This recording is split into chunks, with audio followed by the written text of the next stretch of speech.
everyone, and welcome to another episode. Today I am literally coming to you from Pangea. Check it out.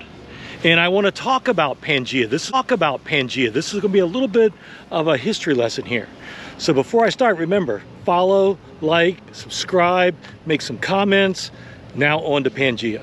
So Pangea comes from the ancient Greek term pan, which means all-encompassing, and also Gaia, which is Mother Earth. So Pangea also could be referred to as one Earth, one land.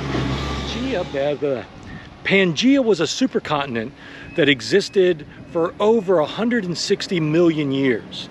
It assembled, it came together approximately 335 million years ago, and it started to break apart and separate 175 million years ago. What happened first was there was a rift going from north to south down the middle of Pangea, and it started to move apart. This is what actually formed or started the Atlantic Ocean, the water that filled in for that rift. Shortly after that, it broke off north to south.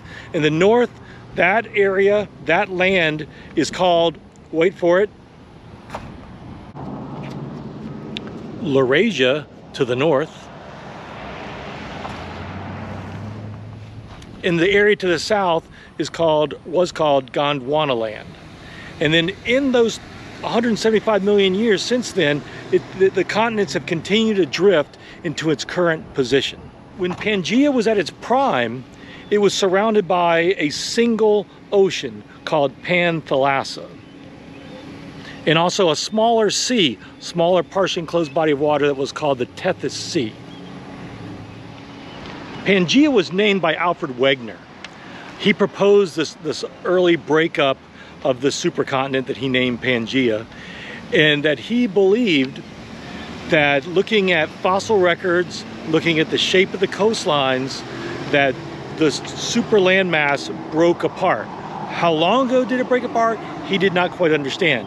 How it broke apart and the mechanism behind it, he had no idea about, but he did propose an idea. He thought maybe it was centrifugal forces of the Earth, you know, as the Earth spins on its axis, was enough to pull these land masses apart. But as we later found out, that was not the case. Alfred was really keen on the idea that these continents, these land masses, were drifting apart. So later, much later after he died, other scientists came up with the idea of how the seafloor is spreading.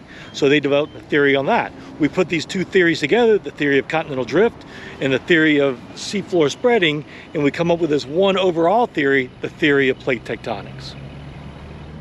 I know what you're thinking. Was there anything before Pangea? And the answer to that is yes. So there was the formation of Pangea, where all the continent land masses came together because they had drifted apart previously. If we go back in time, billions of years, we will see several Pangeas or several supercontinents that had formed. Now I know what you're thinking. Is it going to happen again? And the answer to that is yes. Scientists have estimated, geologists have estimated, that probably somewhere around 200 million years from now, all these continents that are right now spreading apart are going to come back together. And they've actually named this new supercontinent that hasn't formed yet. Some call it Pangea Ultima, some call it Pangea Maxima, Amasia is one, and Novo Pangea is another possible name for the supercontinent. So a little bit about Pangea, the history, and Alfred Wegener. As always, thanks for watching.